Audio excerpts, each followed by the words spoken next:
My name's Big D. It's phenomenal to be back in Rhyl, everyone! Yes! Yay! Phenomenal. You're amazing. A lot of people to come out tonight. You've got the fireworks going off. My cat's at home going fucking mental at the moment because he's trapped in a bag at the bottom of the stairs. Oh no! No! God, I'm so high up. You're worried, aren't you? Because I'm going to fall forward at some point. You're going to catch me. I'm going to destroy you. It's not the first time you've heard that. Everywhere I go, everyone wants to know, what does the Big D stand for? And I got the best response the other week. Woman at the very back of the audience. She rose from her chair and proudly said, Dick. Sorry for the direct eye contact. Now, I was amazed. Because, well, it was a wheelchair, to be fair. I'm going to hell anyway. Now, for a 90-year-old woman, I'm glad she remembered me. Thank you. Oh, no, it's great. It's great being back in front of an audience where you get proper eye contact. You're right, mate. I'll see you by the toilets later. No, honestly, I was doing this gig. I was doing the gig the other day, and this woman, pretty much where you're sitting, love, all the way through my set, she looked proper pissed. Like she bought a dildo 2 sizes too big. Like, it won't go in! Like a square peg in a round hole. Take out the box, love! No! Oh, she was proper pissed off with me, she was. And all the way through my set, she's like, you're shit! You're rubbish! I was like, I can't put up with this. I'm emotional now, I am. I'm going to stop the gig, I'm going to sort her out. So I did. I went over to her. I leaned over. You're all panicking now, aren't you? I'm knackered, I'm not going to lie to you. I leaned over. I apologise for the heavy breathing, it's obesity, it's terrible. I leaned and I went, Mum, will you fuck off, please? Yes! I love that joke, because there's always some drunk guy at the back like, yeah, you tell her! You tell that bitch! And that's why you don't invite your dad to the party, isn't it? Thank you. Oh, dear. My name's Big D, and it was a nickname given to me by my mum and all my past lovers. Play me. And it stands for disappointment. Fuck off. Oh, it's not pantomime. Literally, out of all my mum's children, I'm the most disappointing, which is sad because I'm an only child. It's like, oh. And I knew it was disappointing growing up because she used to whiten all my clothes growing up just in case I was kidnapped. They'd fucking work for her when they dragged this big body away. No, honestly, so it was tough. I've had a tough time with my mum growing up. She comes from the land down under, not Australia, hell. And she's not like normal mums. She's not like normal mums who stop in the street to say hello. I know this because I bounced off the bonnet of her car. Oh, no! And it all started when I was young. Because when I was young, she sent me off to the chemist to get some tampons. Tampons. You remember them, Adam, don't you? Tampons. Now, it's a simple thing to get, but I didn't go to the chemist. I went to B&Q instead and got paint rollers.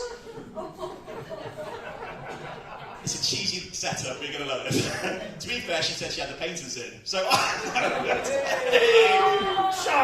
you go. But she got her own back. She got her own back in my teenage years. Oh, it was tough. I remember coming home, she ruined my favourite movie, my favourite kids movie growing up. Do you know what it was? It was Toy Story. It's a lovely film. You look a bit like Woody. See you later. And honestly, it was amazing. It really was. But I came home and I could hear my mum up in the bedroom. She was shagging my best friend. Just banging away. And I went up the stairs. I burst in through the door. Oh, shut it. Mum, what are you doing? She just sat there singing, "You've got a friend in me." No! You ruined my childhood. I get many qualities off my mum, and that's not just the facial hair. It's these bad boys here! My man Melons, my Grant Hills. Really sorry for that eye contact there when I squeezed. That's milk for later, mate. Honest to God. My man Melons. You can have a squeeze later. Bloody Joe. But my mum, bless her, she wanted to make up for the way she's treated me all these years. She brought me a gift. She brought me a present. And I brought it here tonight. Do you want to see it? Yeah. Do you want to see it? Yeah. Ooh, what can it be? What can it be? KFC? No. She got me a bra! To be fair, it's the only sport she's ever given me, so... Oh. I go, Mum, it's a bit big. She goes, don't worry, son, you'll grow into it. Oh, cheers. Cheers, Mum. It was a nice gift. I keep it in the back of the saxo, just in case you get pulled over by police and you want to be a proper nutter, like. Cheers to that, Mum. Oh, dear. It's been tough times. I lost my job this week, which was really tough. You know, and I was at work doing a bit of lifting and carrying, and you know what it's like when you hear the ice cream man come in.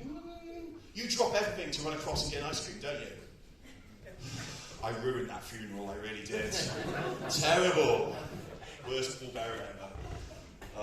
I got told, I went to the doctors because I was worried about this weight. I said to the doctor, listen, I'm worried about all this weight I'm carrying. Is there anything you can recommend? He said, yes, a wheelbarrow. No! Please! I'm worried I'm going to have a heart attack. What happens if I have a heart attack? He goes, well, you'll grip your arm and you'll fall forward. Aren't you worried? He goes, maybe for the person standing in front of you. Timber! No. So I'm just taking a photo off stage. Oh, God. He says, listen, you've got to go on a diet. And I went on this diet, and it's been the longest, toughest 2 days of my life. 2 days! I started to get well soon cards off all my friends. You know them. Ben, Jerry, KFC. We miss you! So I had to be smarter about getting treats into the trolley when we went shopping with the wife, and I came up with this genius idea, sir. I'm going to take my Kit Kats and I'm going to put them in a tampon box. It's a great idea, try it. Maybe a bit too late for you, sir, but try it, honestly. Oh, I forgot, didn't I? She was so angry at me. I was like, whoa, take a break. It's about to get really bad in here. I went to her, it's not the first time I've had 2 fingers inside you. Oh! I love that, because someone in the back of the room, they're like, it could have been a chunky one! Oh. Dad, go home! No. I am happily married. Woo! Well done, cheers, she's dead. No, I'm only joking. Me and my wife met when I fell out the window and landed on her. I suppose she says her first big crush. But when she was out that wheelchair, we started dating, and it was great, it really was. The sex was amazing, and, you know, when it came to the whole sexual arena, that's the nickname for her vagina, by the way, she was like, listen, take this envelope and show me your oral skills. You remember, oral skills. You know what you need to be. You need to be gentle, caress, take your time. But I didn't. I just spat on it and said, who's your daddy? Oh, God. She burst into tears. How was I to know she was an orphan? Oh, God! Go to hell! She goes, listen. I'm having too much fun. And she goes, listen, if I sit on your face, will you sit on my face? I'm very sorry for that joke. I can't tell you that. You'll look at me like... That was her expression too. Honestly, I'm like, listen, I'm not doing that. Because if you sit on my face, it'd be breathtaking. But if I sit on your face, it'd be life-taking. Am I right? Yeah. She has many names for my penis. Some of them good, some of them bad. She calls it the rolling pin. Rolling pin? I thought that was impressive. Sounds big, doesn't it? No, she goes like when you're there, on top, just rolling around on top. I'm really sorry. Like, the imagery must be terrible. The sweat's even worse. But you're probably used to it anyway. Just there, rolling around on top of her. Every time we go off, she's like, I get a bit thinner, a bit flatter. That's nice. The worst one was the rich tea biscuits. Because after a few dips, it disappears. Oh.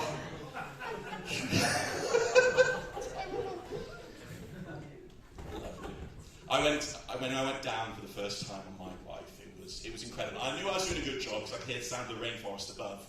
You know, and I looked up at the worst possible time because when I looked up, she was doing this amazing impression of Stephen Hawkins. She's just like, I'm the one who's going to say this now. She's there leaning back. Oh, God. You know when you're about to say something went so wrong. That, you have found my universe. I was laughing so much my tongue slipped, and she was like, "That's my black hole." Hey! Let's change it up. Let's do something a bit more sensitive. Hands up if you like blowjobs. 1, 2, 3. Oh, brilliant. Giving, receiving. I'll see you later. Brilliant. I love blowjobs because 2 things happen when you have a blowjob. It's a great release of pressure, especially when you comb it out of her hair later. Honestly. But the other thing is, for a big guy like me, you get to finally find out that your penis is actually still down there. It's been so long, I've started putting up like missing photo posters like around the neighbourhood. Last seen before the discovery of KFC, wearing a turtleneck. the only people to come forward was my mum and a very confusing priest. It's like, but no, when she went down on me for the first time, I'm there with the post, Superman, just breathing heavily. She's downstairs. I'm sorry for the imagery here, but you've got to take it all in. That's what I told her. And a few seconds into this blowjob, she starts to groan. But then the groans start turning to moans. Now, I'm thinking, oh, bloody hell, am I that big? So I go to her, I go, hey, what's wrong, love? Too much kisser for your pisser? That should be the other way around, I suppose. Too much knob for your gob? Too much mullet for your gullet? She just looks up at me and goes, no, your belly's resting on my head. Oh! Too much spread for your head, love. Terrible. I'm going to end on this. Basically, the other day, I went home and... I do go home every now and again. And I walked in and the wife goes to me, she goes, happy anniversary. And as a red-blooded male, I went, shit! Forgot! She goes, I bought you a gift. Now, my wife's never been one to send me a tick pic or a bit of clam spam. Yeah. She went to a nude life drawing class and got drawn Billy Bollock naked. Now, it's a lovely gift. It really is. Do you want to see it? I'm not ashamed. I'm going to show you. It's right here. Look at that. Isn't that amazing? Look at that, sir. That's for the wank bag later. Yes. I know what you're all thinking. God, you're punching well above your weight. Well, to be fair, she's imaginary, so yes. Now, you know it's a lovely gift. You should be like, oh, thank you. That's really nice. But all I can think of is you've gone to a place full of strangers and weirdos and got drawn Billy Bollock naked. She's like, no, they weren't all strangers and weirdos. Your dad was there. What was my dad doing then? Well, it was his idea. Oh, for fuck's sake. It's gutted, wasn't I? But then she turned the table. She goes, hey, come out, big boy. What did you buy me? And I'm sweating more than I am now. Sweating, I'm panicking, and then it hit me. The gift in the car my mum gave me. So I ran out to the car. I came back. I gave her the gift. I thought, I'm in here. Oh, she takes it out. She goes, oh, what a lovely bra. It's a bit big. And I said to her, I hope you grow into it. But, and I would have got away with it too. But then she read the inside. And someone wrote disappointment.